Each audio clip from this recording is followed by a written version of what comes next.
This correct? conference will now be recorded. Is that correct? That's correct. If that's the case, then we have more than enough for a quorum, so we're going to go ahead and get started with the special board meeting of West Basin Municipal Water District for March 15th, 4 p.m. And it's now 4 p.m. We have determined that we have a quorum. Is there any public comment from Mr. General Manager? No, I've not received any requests that I'm aware of for public comment. Okay. How about presentations? We have no presentations. Then that moves us to the action calendar. Any action items? We have nothing on the action calendar today. Okay, then that takes us to the information calendar, and it looks like we have one item, which is the recycled water master plan. Mr. General Manager, it's on you. Thank you. Just a word here, I'm feeling quite a bit under the weather today, but I should be able to get through this. Good afternoon, President Williams, members of the board, the members of the public, and staff, and the folks from HDR and from Corolla. We'll have formal introductions here in just a second, and I just want to give a few comments here by way of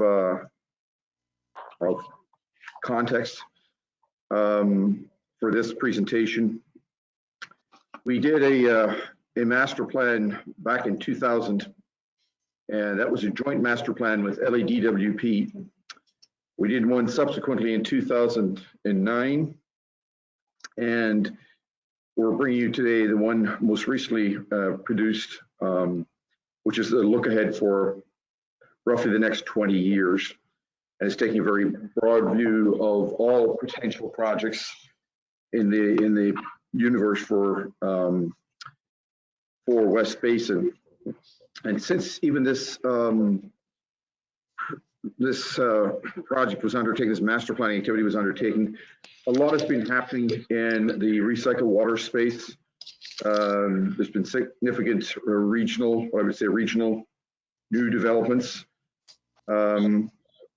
And most notably, the Operation Next project, which is the City of LA, LADWP, in particular at Hyperion, to potentially recycle all the available water from Hyperion by 2035 or beyond. We also have the Metropolitan Project, which is a demonstration plant running right now over at the LA County Sand District here in Carson, the Carson Regional recycled water program. In addition, I had mentioned too, WRD, of course, is looking into a major brackish water, groundwater cleanup, and groundwater augmentation projects. So, and there's other smaller or various activities out there like Measure W, which is primarily focused on, of course, capture and treatment of stormwater, if and when we get it, like today. So overall, it's a very busy space that West Basin finds itself in the center of, with all of these other projects, and that are either just come out of conceptual, they're fairly long-term in terms of when they might arrive. But we tried to take a look in this document to try to consider these particular projects, how we could evaluate, not having a crystal ball, knowing exactly when they're going to come in or if they are actually come to fruition, but we need to be very much aware of them, of course. So I think with that, I'd like our Executive Manager of Engineering, Barkett Mercerlian, to do the introductions of the teams and our guests here.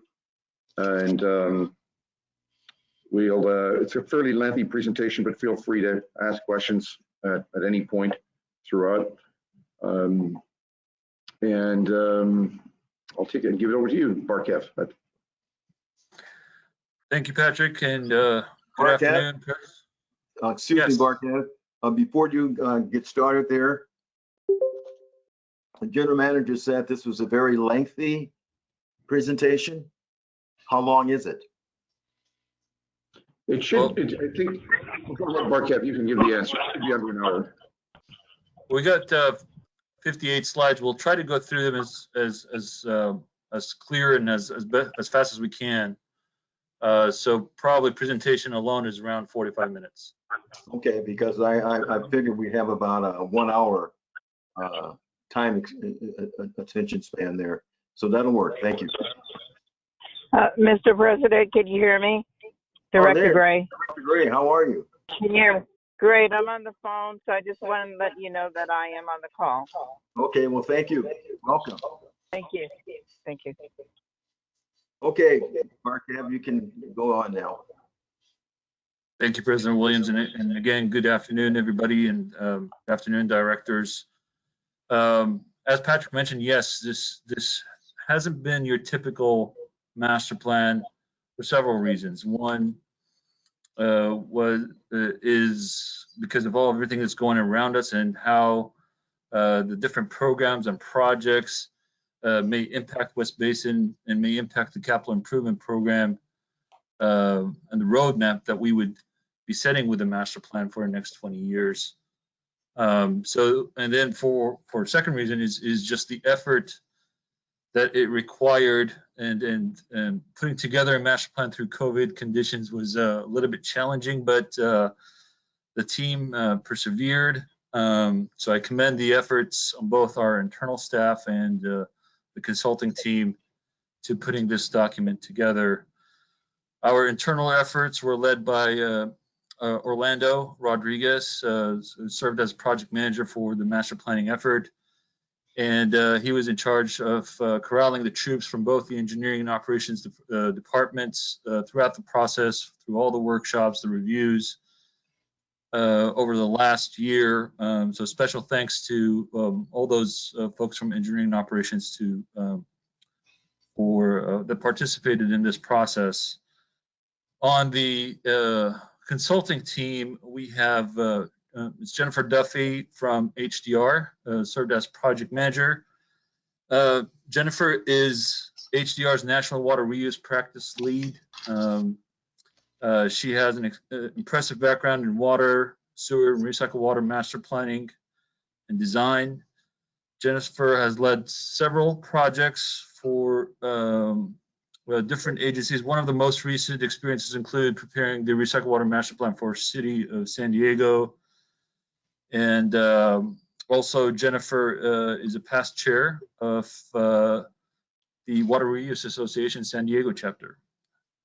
Also with us today is Matt Huang from Corolla Engineers.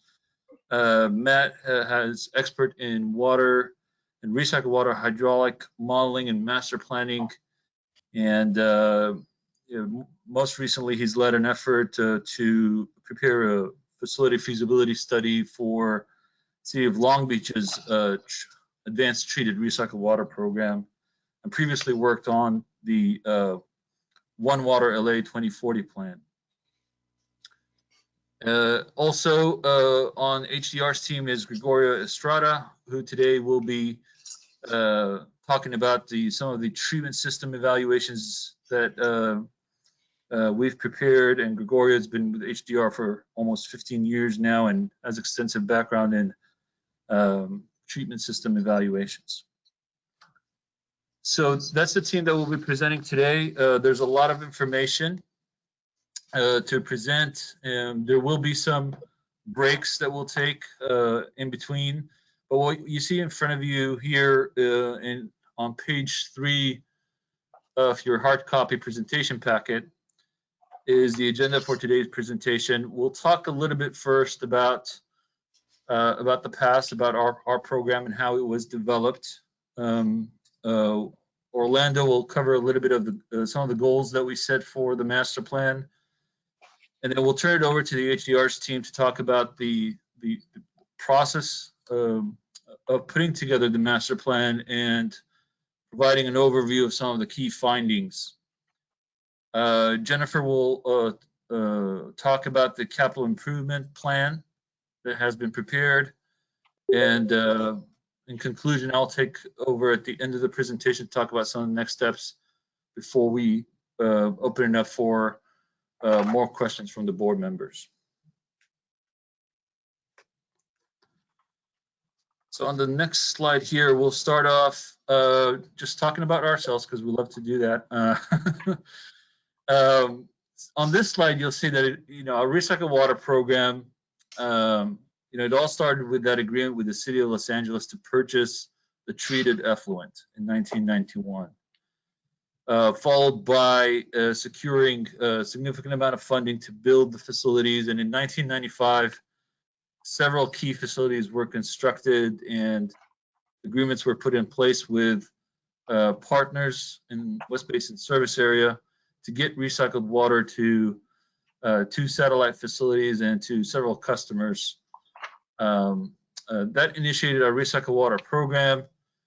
And in the 2 decades between 2000 and 2020, we went through a series of expansions, both on the distribution side of things and the treatment facilities to bring our program and make our facilities one of the largest recycled water facilities of its kind, producing 5 different types of recycled water, and brings us today to where we nearly have produced over 25 years, 250 billion gallons of recycled water and sent to customers within and outside of our service area.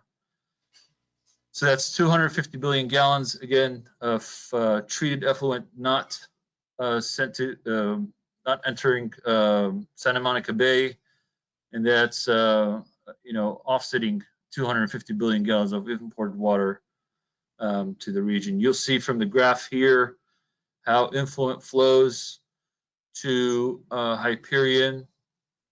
We're around, the high 300s, 375 approximately on one point, and then over the years down to approximately 275, down 200 million gallons per day of effluent. That has presented challenges to West Basin, water quality challenges.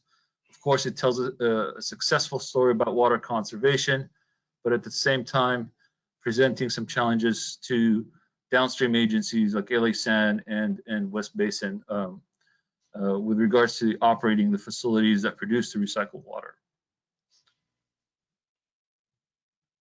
So on the next slide, as Patrick mentioned, there are several considerations that we have to focus on during the preparation of this master plan. This is not your typical master plan. There's a lot going around us. There's several programs and major stakeholders that are looking into preparing their own potable reuse programs. In recent E&O committee presentations, we've talked about Operation Next and Hyperion 2035 and the potential to produce 174 million gallons per day of recycled water for that program. We've also known about Metropolitan's recycled water program and its plans to produce another 150 million gallons per day. The Win for All program, WRD, and its objective to use more of the water stored in the groundwater basins.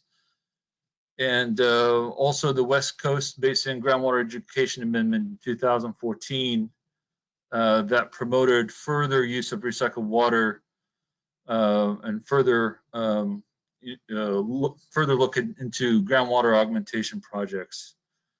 You can see from the graphic on the side, the blue dashed line is the concept layout for Operation Next. The green dashed line is a concept alignment of the pipeline for the Metropolitan project.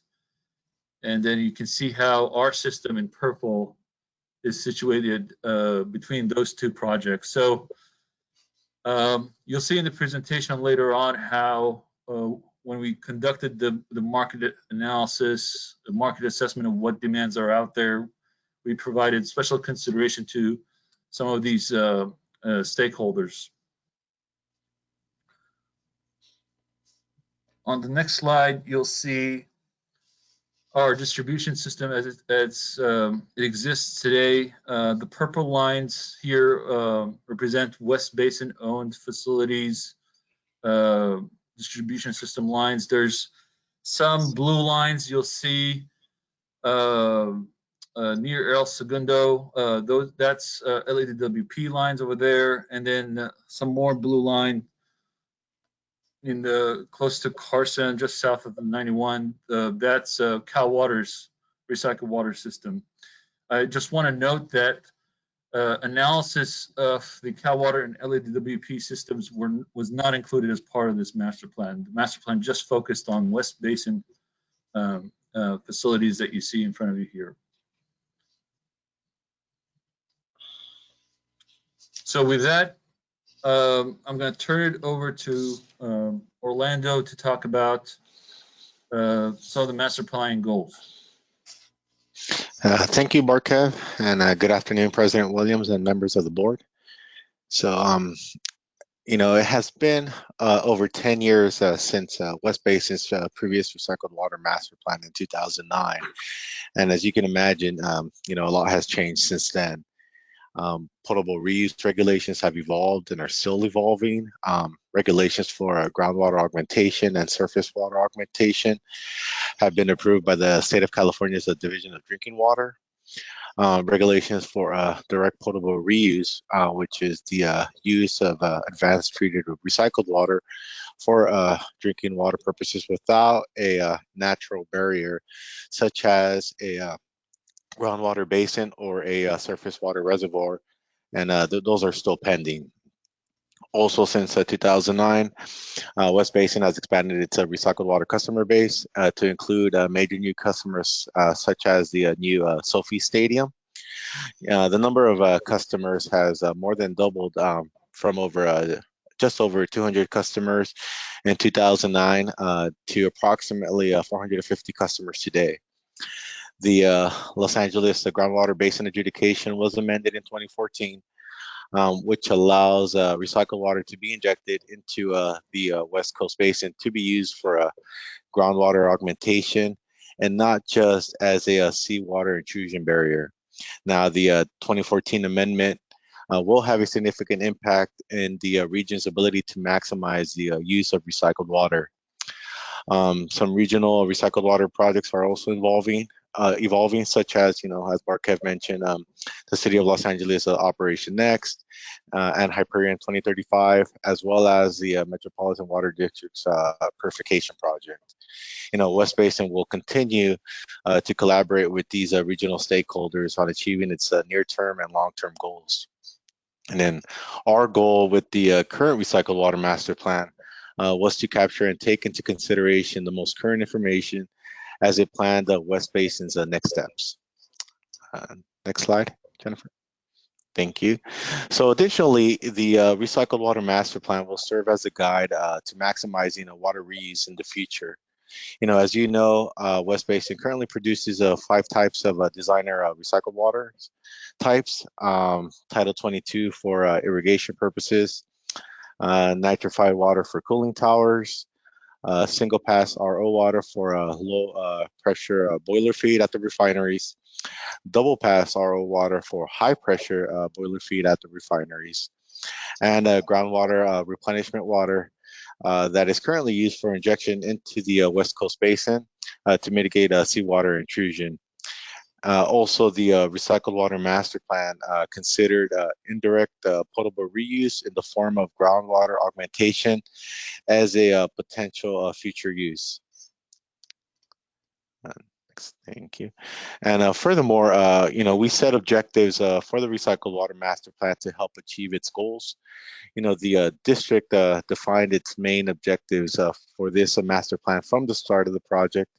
You know, those included some regional collaboration where we met with stakeholders inside and outside our service area, some regulatory foresight, the development of modeling tools that West Basin can continue to use in the future for our needs, a path forward to providing system optimization and reliability as well as maximizing recycled water production and delivery.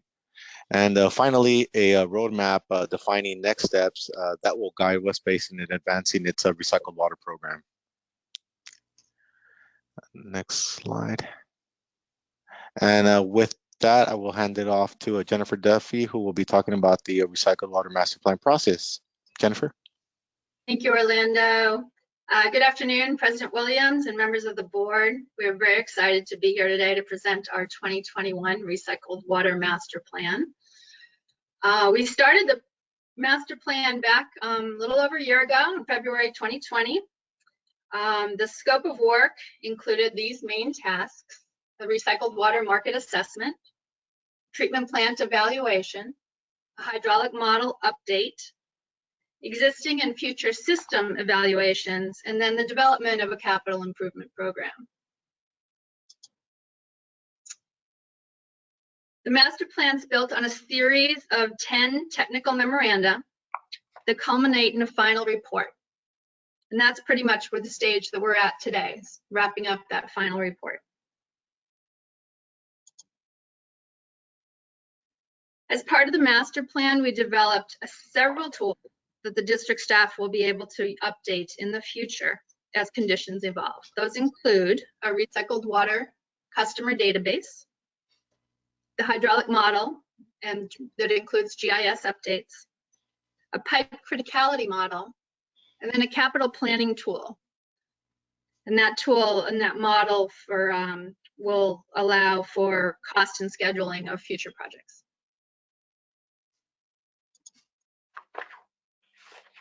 For reference, we've included a little cheat sheet here. It's a list of common terms and acronyms that are used throughout the presentation and in the report. I think this is of all the master plans I've ever worked on, this had the most acronyms ever. But we wanted you to have an easy reference sheet if you need to refer back to that on slide 17, just so you know.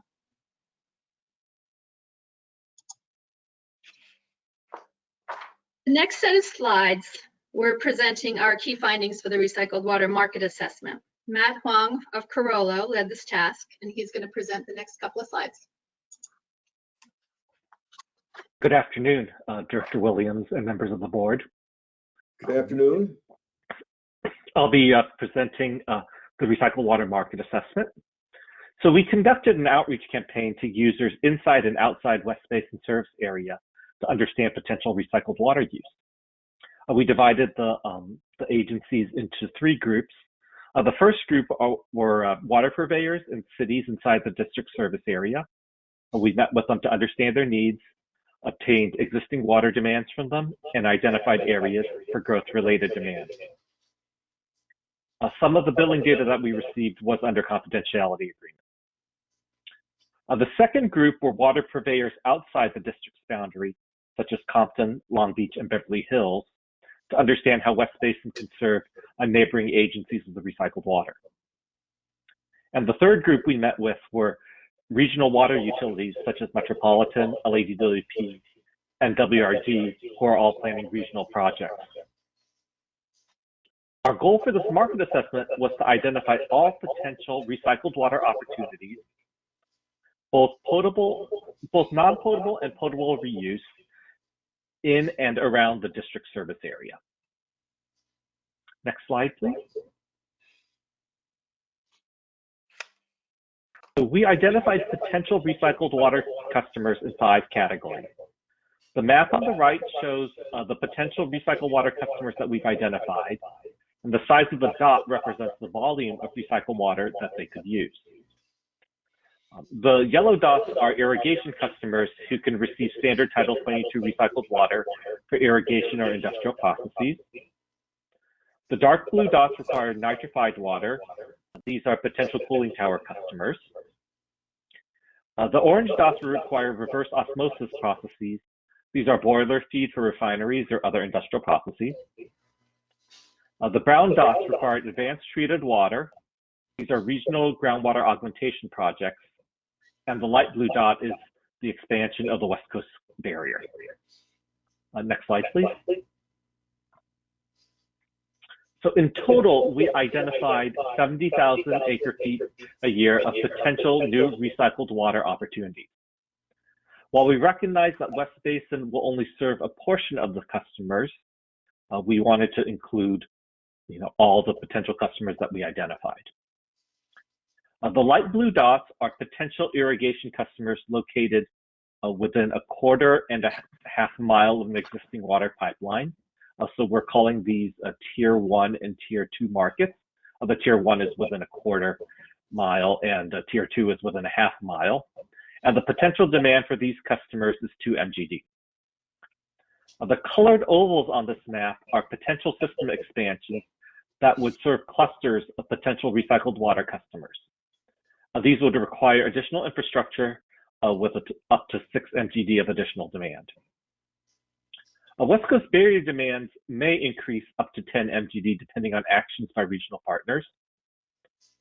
Refinery use could grow by another 12 MGD depending on the refinery's plan. Regional groundwater augmentation projects could use up to 22 MGD based on the regional partners' plans. And LADWP and Long Beach could potentially purchase up to 10 MGD to serve industrial customers in the harbor area. With that, I'll turn this back to Jennifer.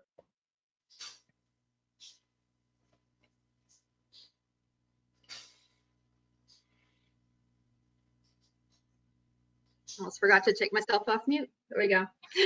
So now that Matt's identified all these potential customers and grouped them into expansion service areas, we needed a way to evaluate these in terms of alternative scenarios that would maximize West Basin's use of recycled water.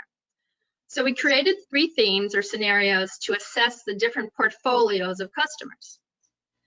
I know there's a lot of information on here. I'm gonna break it up in the next slides, and we'll detail it out. But for now, look at the left side of your slide. Scenario A focuses on expanding Title 22 irrigation customers moderately.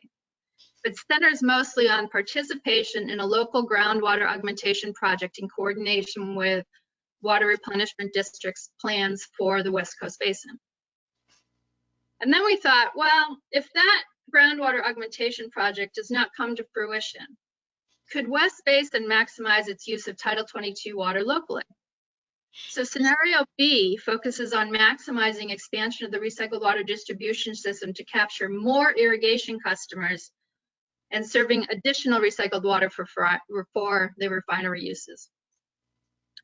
And then our third scenario focuses on an opportunity to expand production of single pass RO water from the Carson Water Recycling Facility to serve industrial customers in the LA Harbor Long Beach area, south of the district. For each of these scenarios, we looked at a phased implementation with the goal of maximizing recycled water use by 2040. Phase 1, if you look across the top bar here, we have the existing system. Phase 1 is the second row across the top, would occur in the next 5 years. And then subsequent phases are broken up into 5-year increments that take us to 2040. And in the following slides, I'll detail our approach for each of those scenarios. So as I mentioned, phase 1 is common to all 3 scenarios, and it requires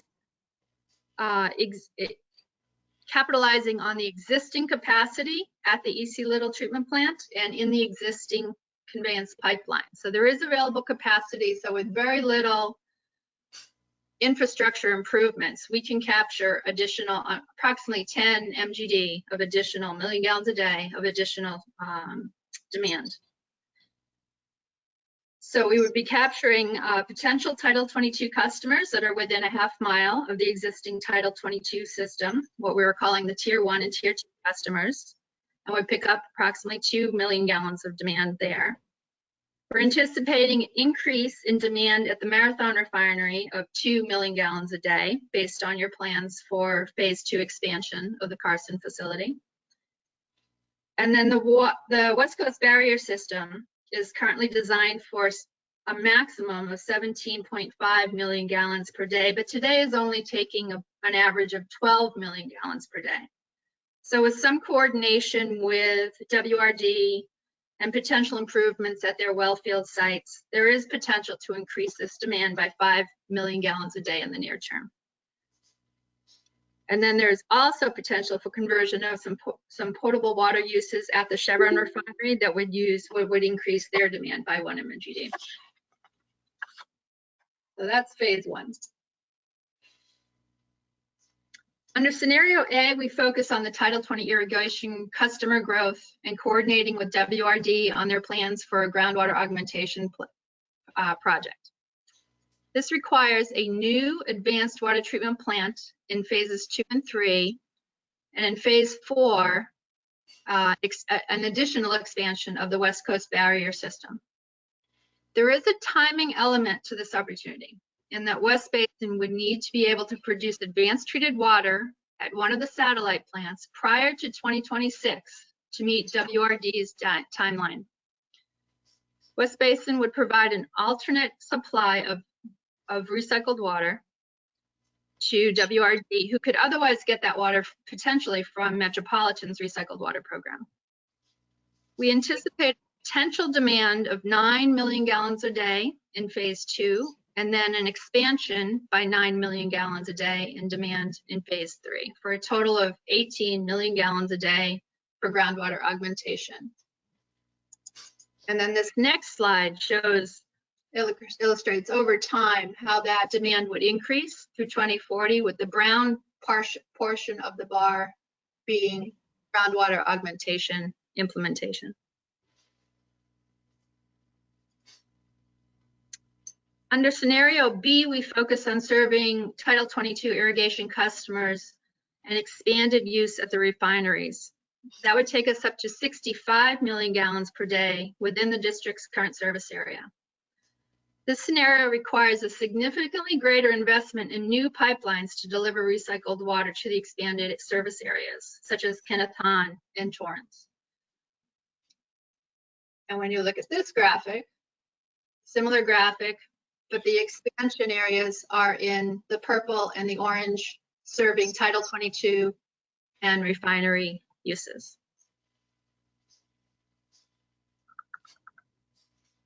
All right, scenario C. Scenario C is focused on the opportunity to serve single pass RO water to the LA Harbor Long Beach area for industrial customers. This scenario would forego expansions to the Title 22 irrigation system within the West Basin service area. So we could just focus on serving LA and Long Beach Harbor, or LA Harbor and Long Beach. And then this graph shows over time in the yellow, and there's some refinery expansions associated with this, this alternative as well, but getting up to approximately 68 million gallons per day.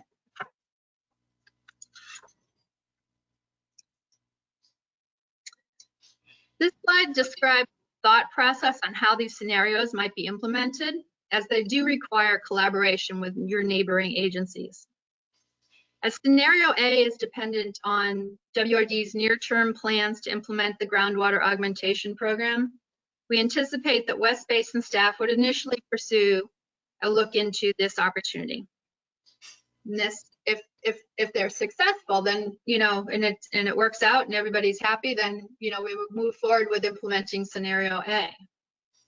However, if that opportunity does not come to fruition, West Basin could consider discussions with LADWP and the City of Long Beach regarding potentially serving those customers south of the district. And that scenario, again, would bring us to 68 million gallons a day if we implemented scenario C. But no matter what, there are local opportunities that West Basin has to serve recycled water to irrigation customers within and adjacent to its service area. And these opportunities identified in scenario B would potentially increase West Basin's total demand to 65 MGD by 2040. These potential scenarios set the stage from which we develop the master plan for expanding your system. But I do want to pause here because there's been a lot of information to take any questions. Do we have any questions at this point?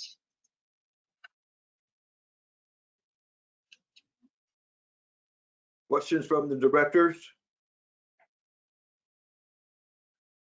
I don't see any. Okay, good. That's a good I have a sign. All question. right, we'll Wait keep a moving. minute, we have one, Director Oh, okay. Alvarez.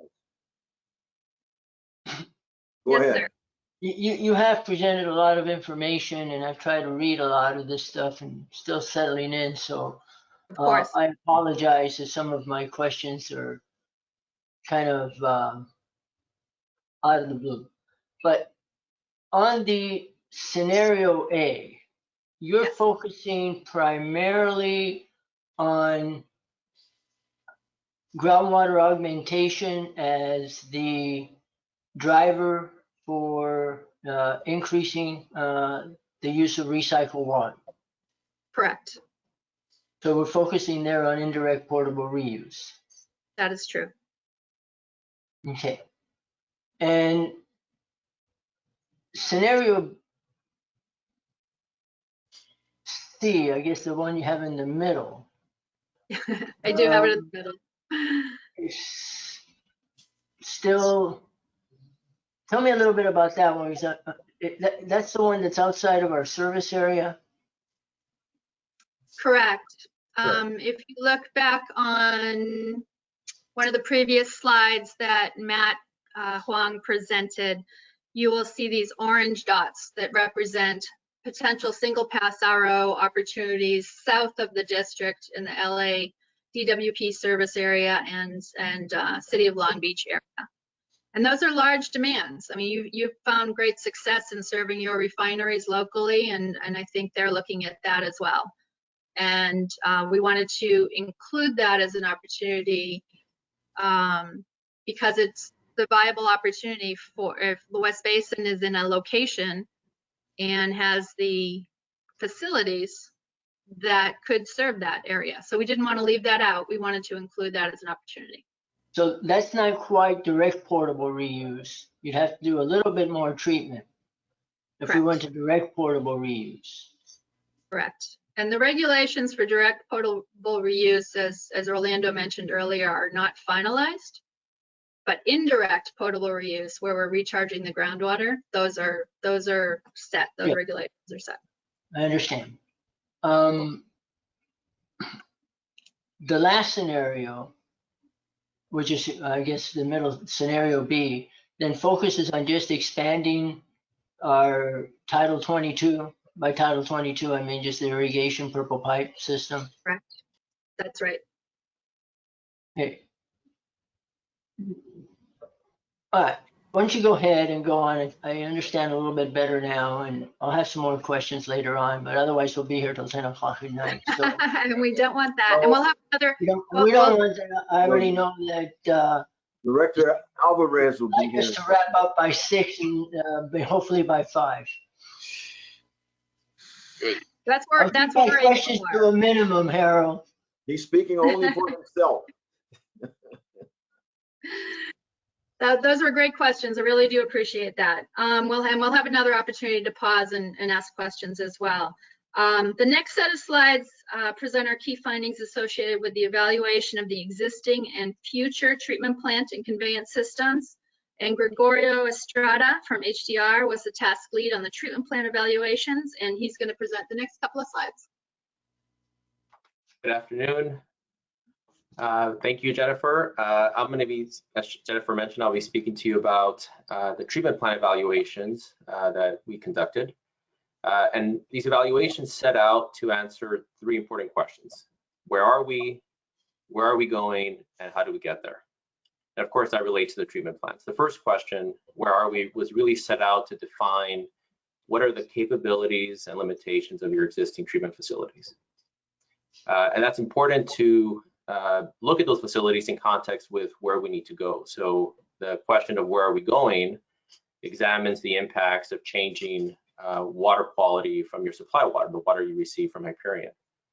But we also looked at how much water we needed to produce to meet your future recycled water demands, and also what were your customer needs, which would define what the water quality requirements were of that recycled water.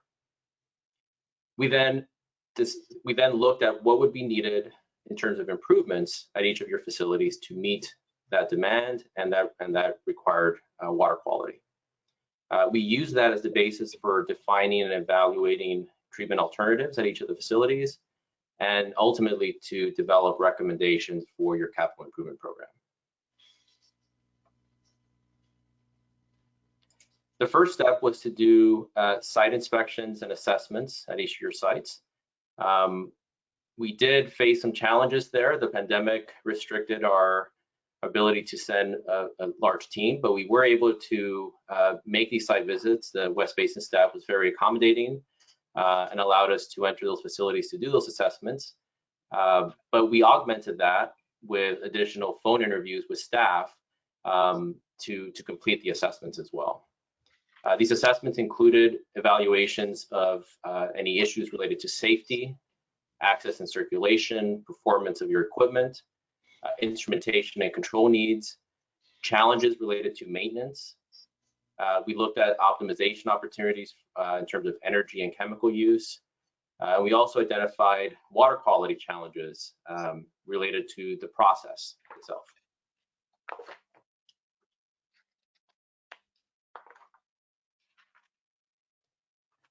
We also took a look at all the R&R projects that were identified previously under a prior project, but we updated these based on our findings from the site visits and inspections, and ultimately 60 R&R projects were identified and prioritized, and we'll be discussing that prioritization process in a subsequent part of the presentation.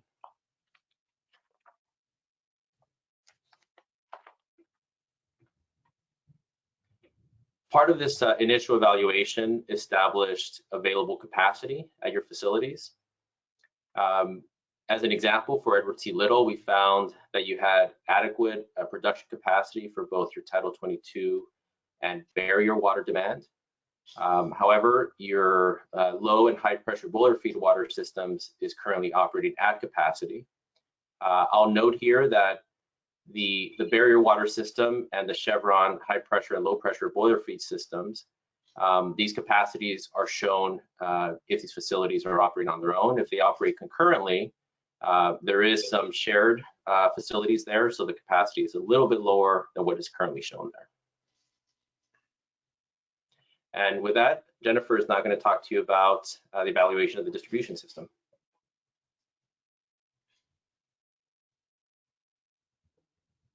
Jennifer, your mic's. I knew I was going to regret putting that on mute. Okay, thank you. As part of the master plan, we did a very similar assessment of the Title 22 distribution system to assess existing system performance and available capacity. That analysis included an update of the hydraulic model, an assessment of the existing system operations, an assessment of the performance and available capacity of the system. We did a water age assessment, and we also performed a pipe criticality analysis. The hydraulic model of the system, represented by the top picture on this slide, was updated in the Innovize InfoWater platform and calibrated based on field measurements obtained during the month of August 2020. As part of the update, we updated the representation of the physical recycled water system in the model using West Basin's current GIS data. We updated existing system demands using West Basin's recycled water billing records and evaluated historical recycled water use trends. We also updated model operation data using your latest SCADA information. And there's one of those acronyms, SCADA. SCADA stands for Supervisory Control and Data Acquisition. It's basically the district's computer system that monitors the operations of the treatment facilities and the pump stations. We calibrated the hydraulic model using field data gathered from 16 pressure loggers. And those loggers were dispatched throughout the distribution system as shown on the map to the bottom of the page.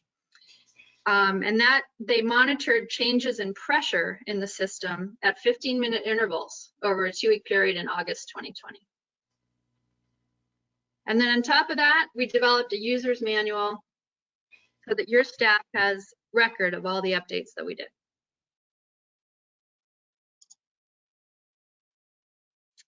The InfoWater model provided us with some key information. such as on the left, available capacity in the existing system.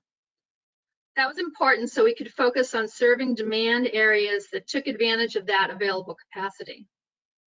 The green lines, I know this is a little bit hard to see, but the green lines show areas where there was a significant amount of available capacity, 30 to 40 MGD of capacity under average day demand conditions. The darker lines indicate areas where the pipes are a bit smaller and they don't have as much available capacity.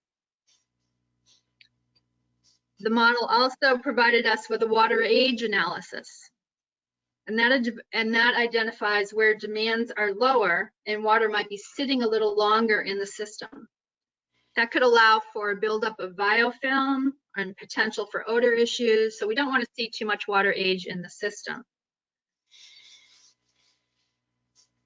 We were then able to recommend operational improvements, such as additional disinfection stations for chlorine dosing in areas where water age appears to be an issue, which is mostly only a couple of spots on the outer edges of your system where they're at dead ends at this point. Some of these areas will improve on their own as demands in the system increase. And then finally, on the right, we did a pipe criticality analysis. And through doing that, we developed a pipe risk score for each segment of pipe, and that takes into account the pipe age, the material, the location of it. Is it near a freeway? Is it near a water body? The number of customers served off of that line, and a number of other factors to determine how critical that pipe was to your operations.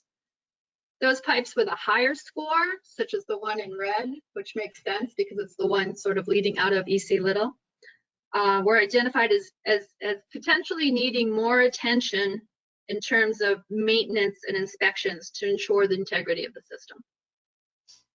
So these recommendations for the existing system improvements were carried forward and incorporated into our analysis of the future system scenarios, which we're about to talk about next. Jennifer, before you move on, just for real quick, so that I get a better idea of our system, go back to your previous slide. So on the water age assessment, don't spend a lot of time, but like, just give me a quick rundown of what the different colors represent. Okay. These lighter colors, so EC Little is sort of right there in the middle. I don't know if you can see my cursor. So obviously this is the source, and so closest to the source, your water age is lower. So the pinker colors are, I would say, within 24 hours. And then as you get into the other parts of the system where the demands are lower or you're sort of dead ending into other areas, that obviously it takes longer to travel there, so the water age, so as it goes from pink to purple to blue, the water age increases.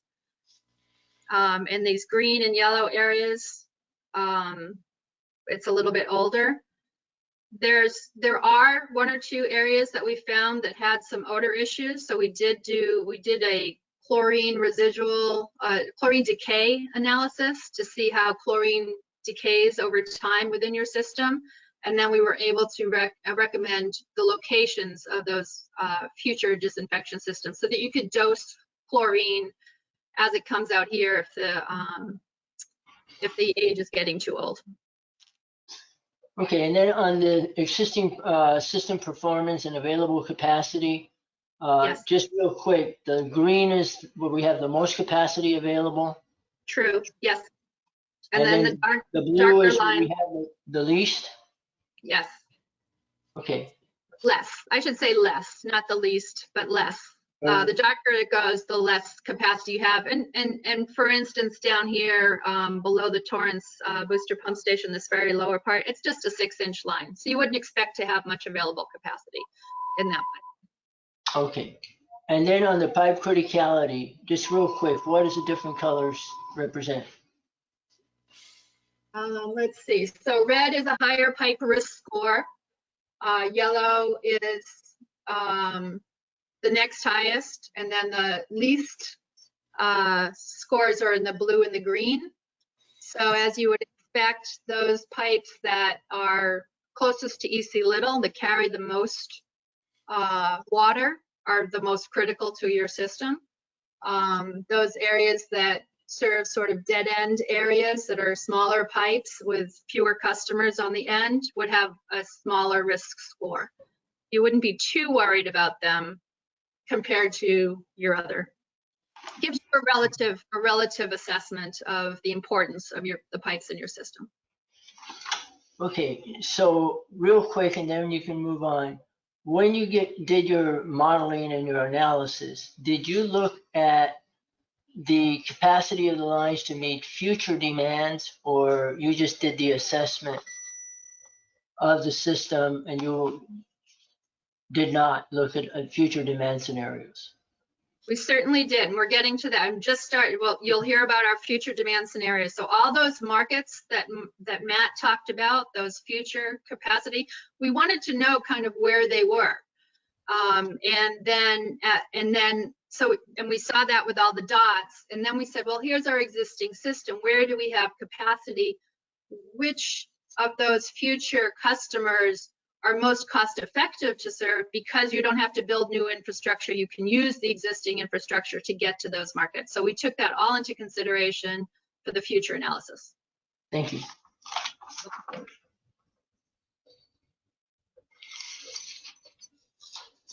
Okay, so let's see, where am I? So over the next group of slides, we're going to present how West Basin's treatment and distribution systems would expand under the proposed scenarios A through C. Gregorio will discuss our approach to evaluating the type of treatment processes that may be best suited for expanding your treatment facilities, and then show you how those impact each of the treatment plant sites under the proposed scenarios. And then I'll take it back and talk about the potential improvements required for the conveyance systems. But just before we do that, I'm just going to recap, because it's been a few slides back, what those scenarios are. Again, scenario A requires the expansion of the EC Little plant to produce more recycled water for irrigation customers, as well as an advanced treatment facility at a satellite plant. For the master plan, we assumed that satellite plant would be the Torrance facility, which has limited space, as you'll see in one of the upcoming slides, but it's located in a location that we think might be advantageous to WRD's plans for their West Basin indirect potable reuse project. And then scenario B requires an expansion of the EC Little plant to serve more recycled water for irrigation and refinery demands. Those refinery demands require expansions at the Carson water recycling facility, as well as EC Little. And this scenario also entails the most new recycled water pipelines to serve those new customers in the expansion areas. And then finally, scenario C, again, is an expansion of the EC Little plant to produce more Title 22 water, and then an expansion at the Carson water recycling facility to increase their single pass RO capacity to serve those industrial customers. So with that, I'm going to turn it over to Gregorio, who's going to dig in a little bit deeper on those improvements, proposed improvements. Thank you, Jennifer. So Jennifer mentioned, I'm going to talk to you about the expansion alternatives we considered for Edward C. Little, your Carson, and your Torrance facilities. And these alternatives, when developed, considered both the scenarios and the phasing that Jennifer just described. The scenarios established customer needs, water quality requirements, and the phasing determined the size of the expansions. In developing these, we categorized the alternatives into what we called near-term and long-term improvements.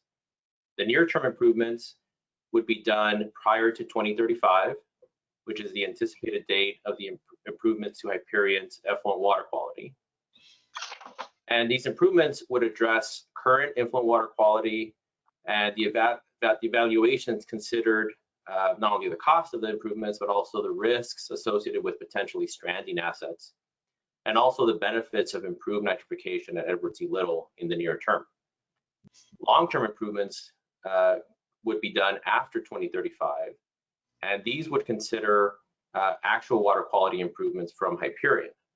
These improvements assumed that Hyperion water quality did not improve and demonstrated the needed expansions at Edward C. Little to accommodate that water quality.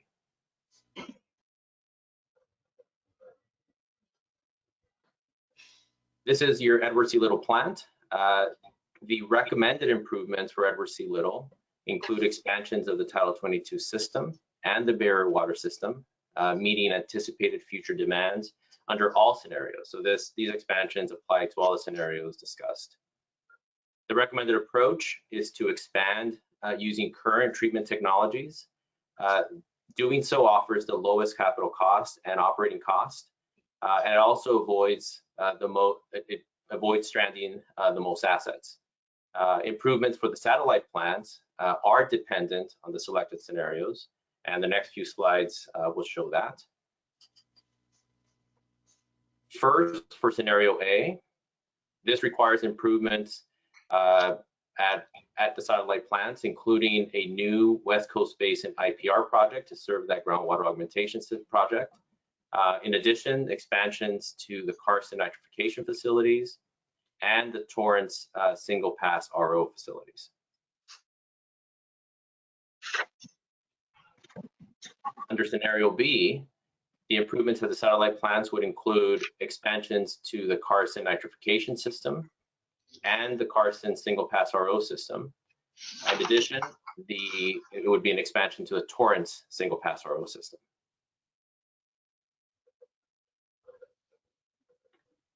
And finally, for scenario C, the improvements include expansions to the Carson nitrification and single pass RO system. So under scenario C, these are limited to Carson. And now Jennifer will now describe the impacts for each scenario to the distribution system. Thank you, Gregorio. So under scenario A, as we mentioned, we're focused on that groundwater augmentation program, but a few expansions of the existing systems, for instance, the Kenneton area, and those areas. It requires about 25 miles of new pipe, 3 new storage reservoirs, 5 new pump stations, and a few new disinfection stations. We have, for this scenario, we've assumed that conveyance to the West Coast Basin groundwater augmentation wells would be constructed by that project, as part of that project. So they're not included because we don't know where they're going to go. They're not included on the map. Under scenario B, if you look at this map, we show a much broader approach to recycled water expansion facilities with 90 miles of new pipeline, 6 new storage reservoirs, 11 new pump stations, and 7 new disinfection stations. And then under scenario C, it has the least conveyance improvements as we're focused solely on serving the LA Harbor and Long Beach industrial customers. We would extend a 5-mile pipe from the expanded facilities Carson plant, and then the remainder of the distribution system would be built by the proposed customers to bring the single pass RO water to their sites.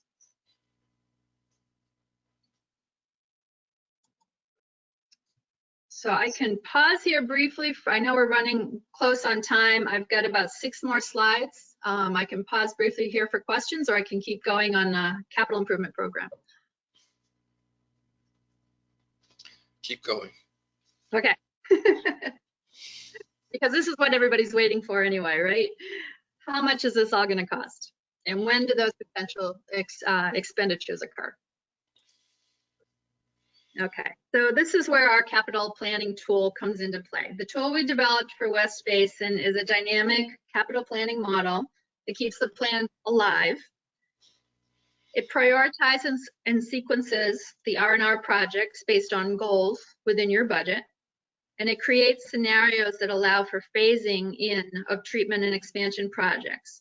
It can escalate and adjust project timing, and it can update as district staff refine the cost estimates and scheduling of the proposed projects. So one of the first things we did was to update and refine the list of R&R projects that were necessary to improve current system operations. We identified 60 R&R projects, as Gregorio mentioned earlier, and we prioritized them using these categories. There were 6 categories, and we weighted them by what we felt was a level of importance. It was a workshop associated with the district staff. Safety, customer experience, reliability, compliance and stewardship, schedule, and then potential cost savings. West Basin staff weighted the categories and then scored the projects based on their assessment on the need and benefit of the proposed project. And those scores were tallied to identify the top most urgent projects. If I could interrupt you for a second, Jennifer, can you tell me for each category very briefly what that means? I think some of them are less easily understood than others. Of course, let me focus on the one. Safety, I think, is fairly obvious. If it was a safety issue, obviously that was priority. Customer experience, we looked at whether this would improve your recycled water customers' experience, so either through water quality or pressure or any other item that would improve their experience in using your recycled water. Reliability, I think, is sort of another somewhat obvious one. We wanted to make sure that we either had sufficient backup or sufficient operational reliability improvements. Compliance and stewardship has to do with regulatory compliance, and stewardship is sort of doing the right thing. So there was 2 elements there, but primarily it was regulatory driven.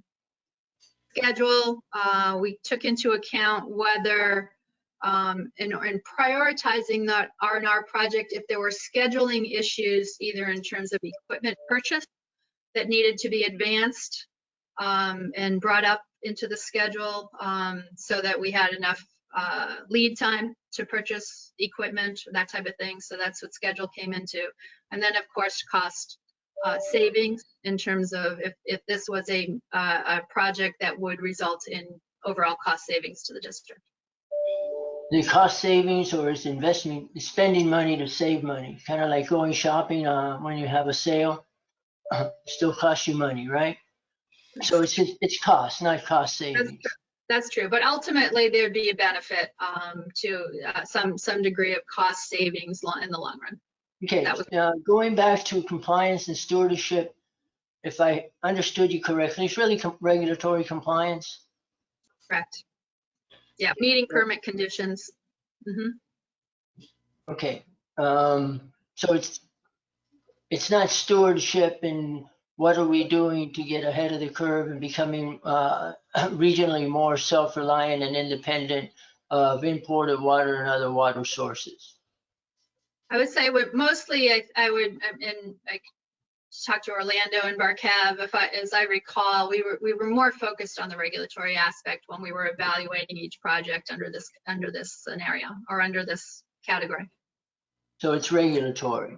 Regulatory. And then I can go back to safety. Safety, you said it's kind of self-explanatory, but what?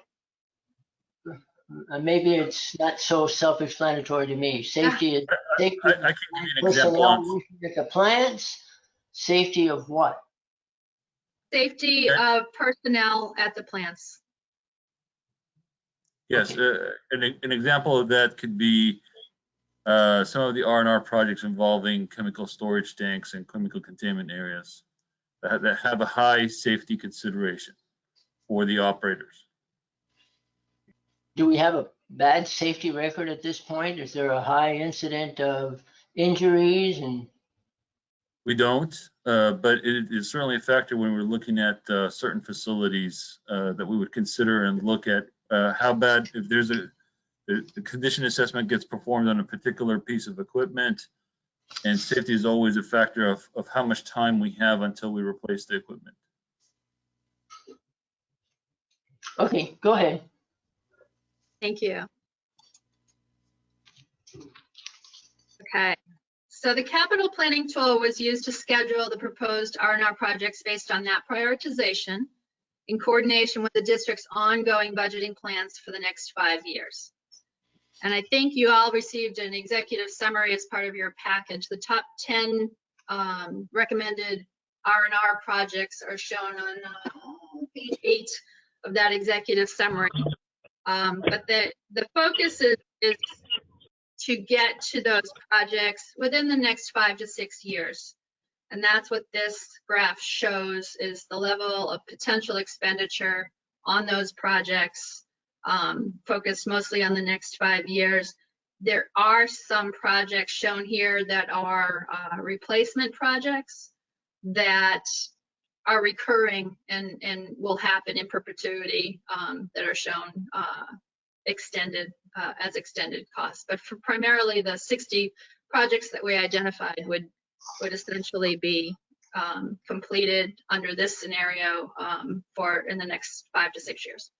Okay, on this particular scenario of spending $200 million, this is just repair and replacement projects, or are any of these projects intended to increase capacity? Correct.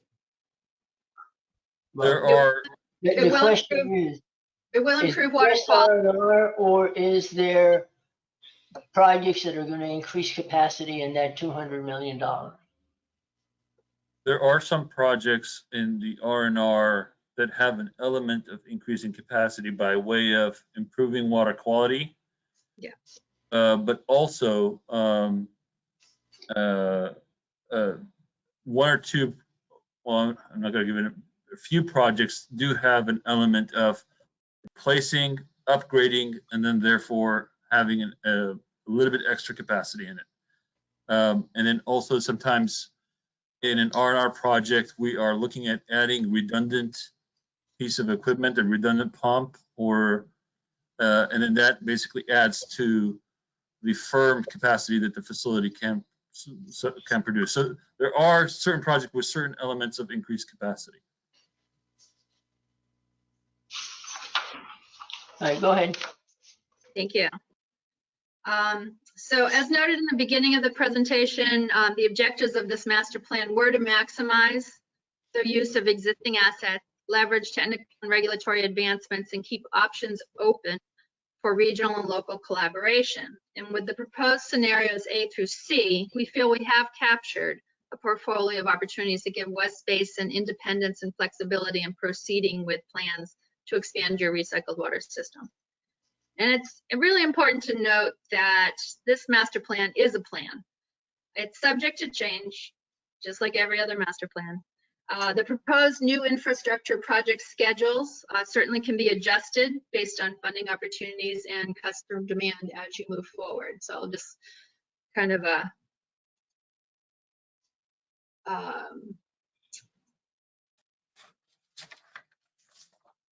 giving you just some conditions in terms of looking at these next slides.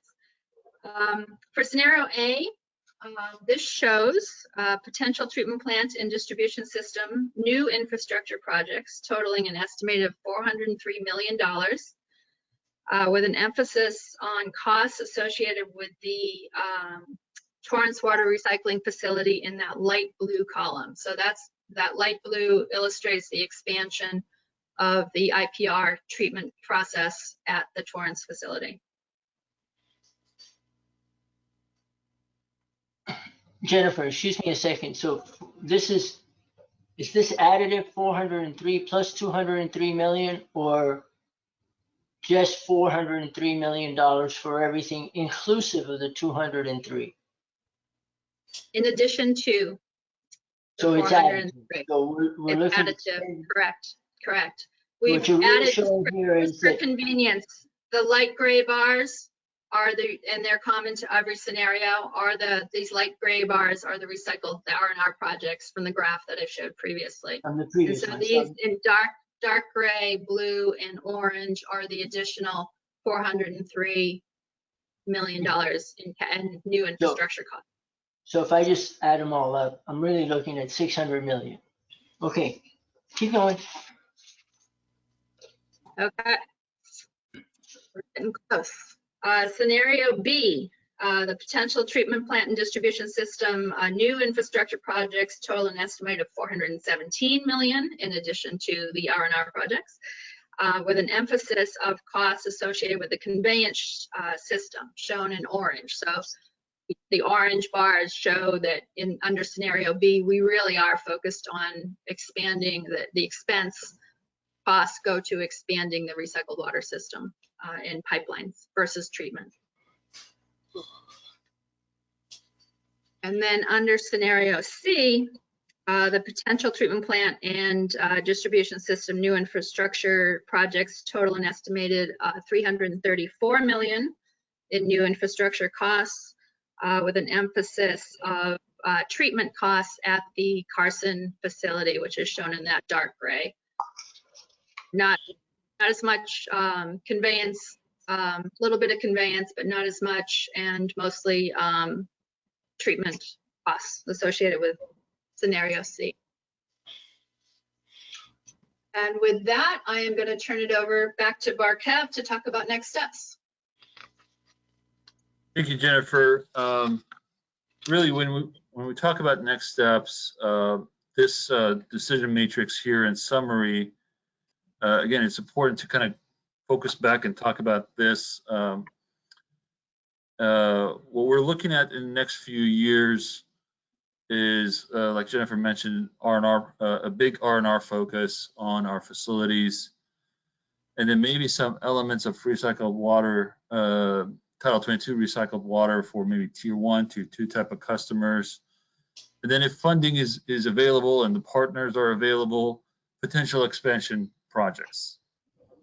And that's how we've listed it here in the executive summary. You see as these future expansion projects as potential expansion projects subject to available funding, partners that are interested in doing it, the demand. But this graphic here assumes that all comes together, basically. So there's the phase 1 assumes, again, a focus on R&R in the next 5 years, some extra connections here and there, and then maybe the barrier system increases their demands. Chevron keeps getting more than that we originally planned on their nitrified system. That would bring our 35 million gallons per day up to higher than 40, close to 45 MGD. Then we have these decision points again about when we continue to talk to the stakeholders, what projects become viable. If it's a groundwater augmentation project, well then how much? Could there be an opportunity that West Basin produces 9 MGD and another agency, perhaps Metropolitan, produces 9 for the total of 18 million gallons per day, the 20,000 acre feet per year that WRD is looking for? How does that work out? So there's going to be a lot of questions and a lot of coordination that needs to happen to see if what to define our West Basin's role in scenario A. And then there's scenario C, which again requires coordination with LADWP. Historically, there has been a lot of planning work and even design. LADWP and West Basin has partnered into designing a pipeline that goes down into the harbor area a few years back before that plan was put on hold. So there have been some studies over the years with this scenario C. Now that Metropolitan, their program is coming into play close by from where these demands are. Again, is there a role there for West Basin moving forward or not? And then that brings us to scenario B, again, with potential funding opportunities and partnerships. Scenario B, West Basin has most control of, would be an expansion of the distribution system, as Jennifer outlined, several pump stations, several reservoirs, miles and miles of pipelines. Could that be a potential expansion project that realizes the extra capacity that we have in our system. So we have these options, these scenarios, and we have identified potential projects. So our next steps here on the next slide is, for us, really, it starts off with presenting these results, getting feedback from the board, then going into finalizing the master plan. And we hope to do that in the coming weeks. And then continue to have those discussions with the stakeholders in the area to, again, define our role in these different programs. And then subsequently, we can conduct a more focused feasibility analysis onto these expansion projects and see, again, bring those back to the board for a decision on whether to proceed or not. With that, I know there's a lot of information that was presented here today, and hopefully the executive summary provided a little bit of a sneak peek into the presentation, and I'd like to kind of hand it over to the board for questions and discussion. Okay, I've got a couple follow-up questions. Going back, you've identified all these projects to increase recycled water, whether it be Title 22, purple water, or indirect or direct portable reuse. When you looked at that, did you look at the impact it's going to make on our basically imported water demand? In other words, how much of this water that we're producing is going to reduce the amount of imported water that we're dependent on, that we're substituting? We certainly have the demands identified or estimated. So you can make the correlation of if we're producing 5 million gallons of recycled water for something that's within our service area, then that 5 million gallons comes out of some of the imported water turnouts that are under West Basin's jurisdiction. Some of the projects, though, are outside of our service area, so there could be imported water impacts to other member agencies. But there wasn't a significant specific task into saying what that impact or dollar impact would be. Okay, so maybe we should ask some questions and some additional phases to this. What would it take to really refocus our investment so that we can maximize the investment we've already made through our R&R program that we're going to need to do, and through some additional investment that we can shift more to, one, indirect portable reuse and then direct portable reuse. I think with what the Water Replenishment District is doing, basically that will end up augmenting the groundwater supply, and as people shift to additional groundwater production, we will be then potentially the lead in creating that backfill, if you will, for replenishment purposes. But that will reduce our dependence for imported water. And then the next step would be, do we then push a little bit harder to go to direct portable reuse, which is not in the too distant future if it's not already here. I know that there's a lot of regulatory talk, and that was referred to earlier, but that may be something that we might want to focus on a little bit more.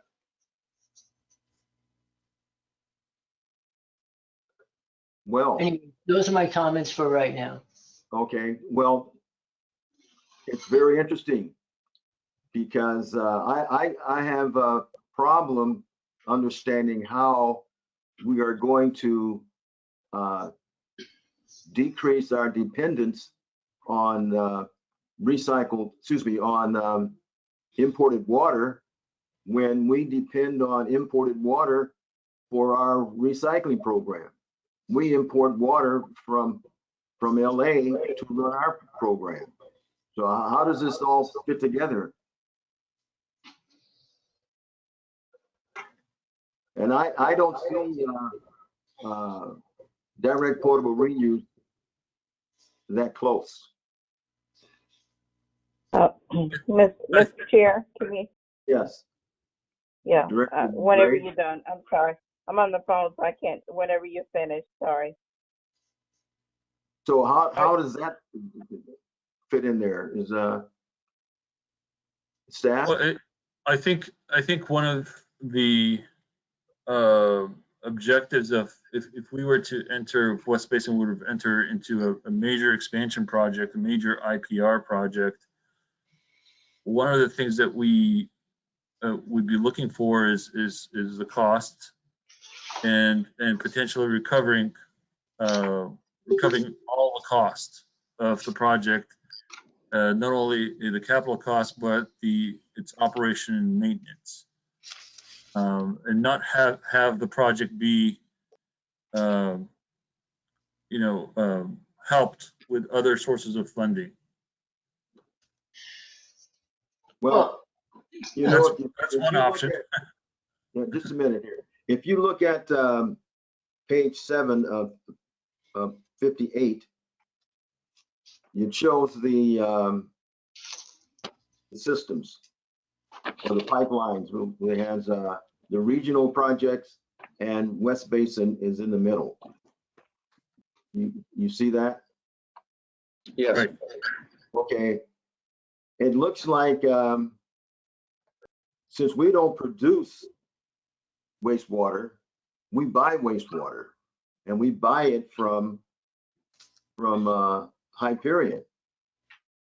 But if you look at the map, if both these other lines, they could squeeze us out. No one really needs us. So I don't know. Explain that to me. I think, Dr. President Williams, one advantage that West Basin has is that we have facilities in the ground and we have the capacity. And so if there's and it is an advantage that presents. So if there are customers that are looking for more water into the barrier or another augmentation, groundwater augmentation project, another IPR project in the Torrance area or the Carson area, we have facilities there. If there are certain demands that need to be realized sooner than later, then West Basin would have some advantage in terms of an existing recycled water program. We already produce advanced water treatment system. We already put it in the ground. We have the experience, been there and done that, and we can do more. Okay. To follow up to the chair's question, if you go to page 30 of 58,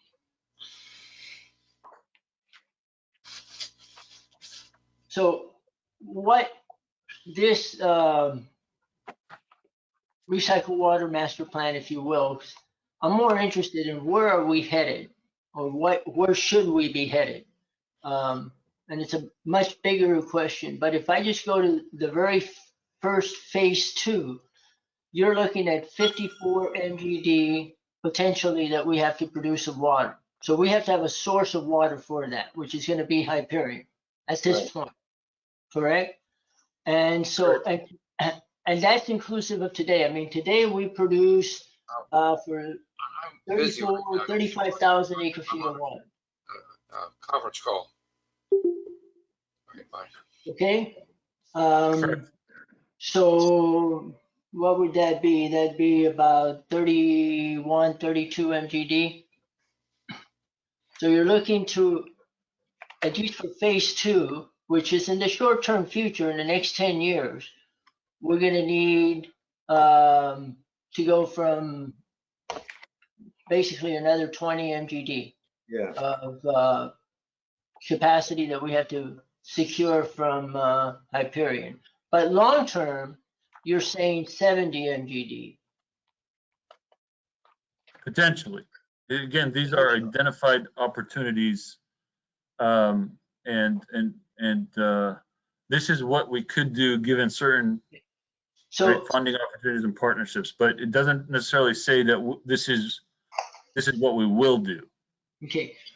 So going back to the chair's pointing out the kind of we're in the middle when you look at page 7. Why don't you go ahead and put up page 7? I know there's probably a faster way of doing this, but I'm going to do it this way. Sorry if I'm making you dizzy. You can be If you dizzy. just type 7 enter, it'll take you there. It'll go right to 7. There you go. Okay, so we got the city of Los Angeles, Hyperion, showing that they're going to build a fairly extensive delivery system for some of that Hyperion water. And then you've got the Met with LA County Sand also building one to take water out. At the beginning, it was mentioned that we had, as part of the Recycled Water Master Plan, that you had meetings with Matt and with WRD and with the city of LA and so on. And the discussions with Matt, was there any discussion about maybe participating on going to advanced treatment, which is what they'll be doing there, but instead of piping, maybe they'll pipe some of that water out, but putting some of that water into our system from the south end? Was that a discussion or not?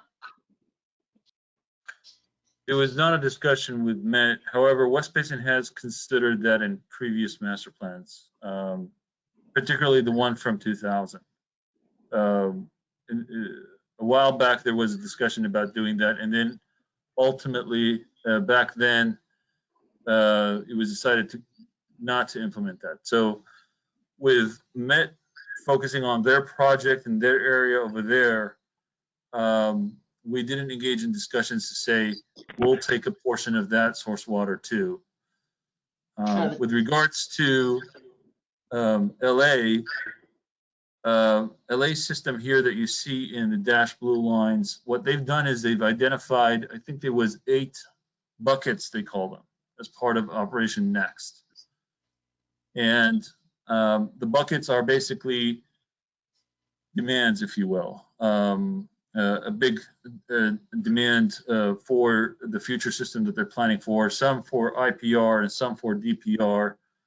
And then one of those buckets is the West Basin bucket. So they're looking at the current estimate that the city is putting out there is that out of the 272 million gallons per day that of influent that comes into Hyperion, that they would produce 174 million gallons and push up into the system that you see in the dashed blue. 44 would be the brine coming off of their system. And then they estimated that approximately 54 million gallons per day would be West Basin's demand, which was an estimate that was from previous demands and previous agreements. So that is what they're holding right now, or they're assuming and estimating at this juncture. President Williams, I'd like to add something to this. Yeah, let me ask the question. That which they're holding for us, would that be secondary Title 22 water, or would it be the prime water that they're producing that would ultimately wind up as direct potable reuse? For us, it would be secondary effluent until MBR would be available. And then when that does become available, then our nitrification systems would no longer be needed? That's correct. So the nitrification system at the satellite plants would not be required, the Bio4 systems. The facilities that we have at ACL, we would still have some of the facilities, but you use them, the operation and maintenance of them would cost less. Okay. Can we go back to when the buckets of water that you had for the city of Los Angeles?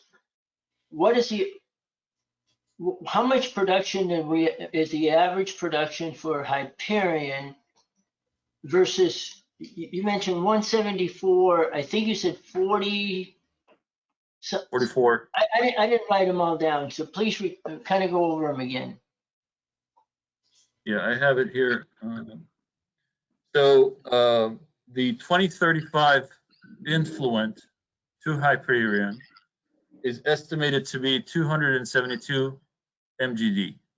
Okay, but Of that 272, 174 MGD would be the recycled water they would produce for Operation Next. Okay. 44 million gallons per day would be the RO concentrate, the brine that will come about from their system. And then 54 million gallons per day is what they estimated that would go to West Basin.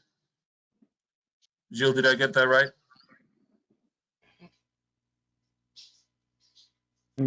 These Okay. were you're correct, Barkev, yeah, on past published, presentations and whatnot.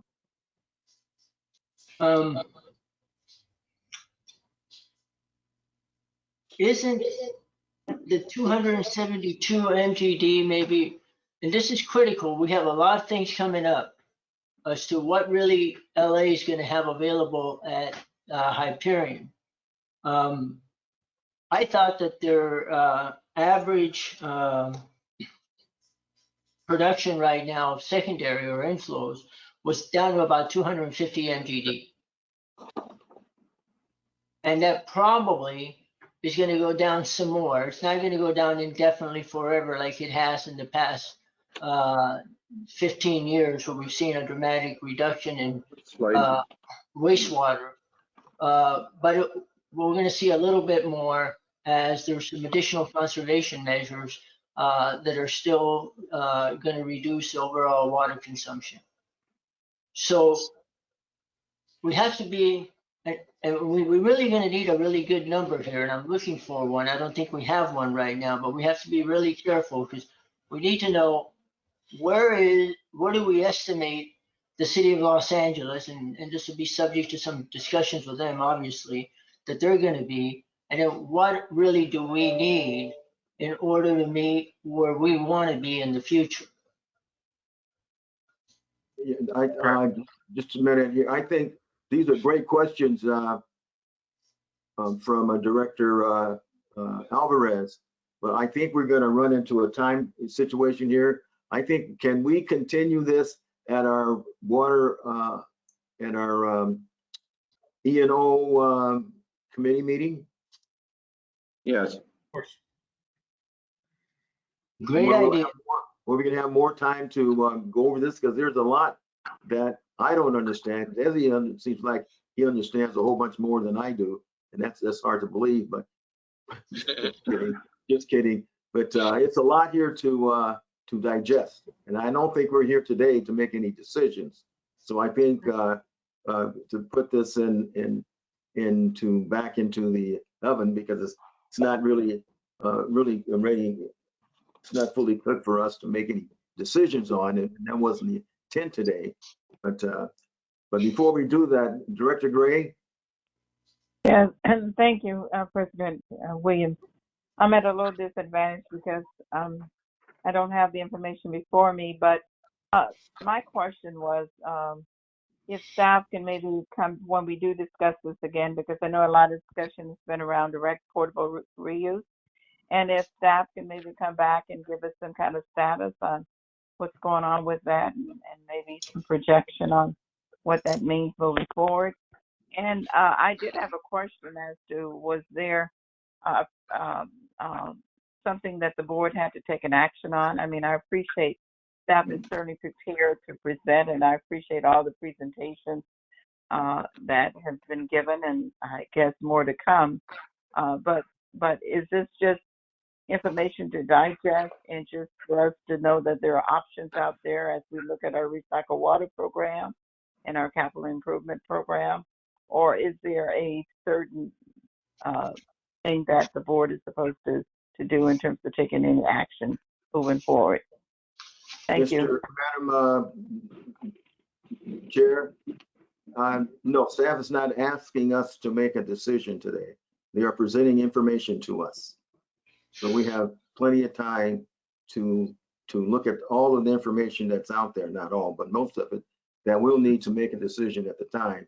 But I think we need to spend more time on this issue at our E&O meeting.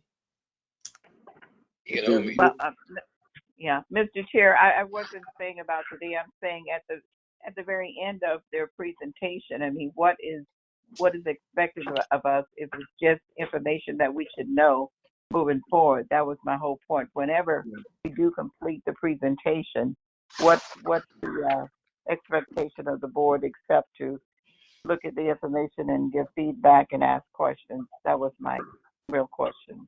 President Williams, if I may address that question. Thank you. First of all, this is exactly what we were looking for, was this kind of discussion and these great questions, because there is a lot to unpack here, like I said at the outside. And we are that little bit of a meat in the sandwich here where we currently are. But this was meant to provide some factual kind of basis for some decisions that would have to be. This is to tee up the discussion. This is really to tee up the discussion. Where do we go from here? And we certainly have a lot more conversations that need to occur around this whole topic, as well as we will come back with some answers to the questions raised. We don't have a number to address Director Alvarez's question, what number are we looking for? But it's through these discussions it's going to become much more clear. And what's really key in the next steps here is our meeting with the City of Los Angeles through our ad hoc committee and myself to determine a meeting that's been set up as we speak to determine what they feel their flows are going to be like and how much is available for West Basin. I think that's a starting point. Everything else then becomes an issue of prioritizing some of these projects, which was an all-encompassing net about everything in the universe that could be done. Will some of them shake out? Absolutely. Some of them will shake out as not being feasible for one reason or another, for whether it's, we'll get to there. But, and we have had discussions with Metropolitan. Of course, they have, and they've changed their alignment and schedule significantly on their project since just a few years ago. And initial water was supposed to come from that project in 2028, perhaps 15 to 20 MGD. That's been pushed back, and the schedule may be even pushing out to 2040, closer to that for water window. So we're trying to juggle all of those things and see what it means for West Basin, so we make correct decisions. And I'll say, President Williams, you do bring up that that comment that if we were going to get off imported water, where do we get the water to recycle in the first place? That question is always out there and will always be, especially here in our service area and regionally. So with that, this is a kickoff point to get the conversation rolling. And we'll bring it back to E&O, and through the budget process, we have workshops coming up, all of the while in parallel working with the City of LA and Metropolitan and WRD on all fronts. So thank you very much for the great presentations and the great input from the directors.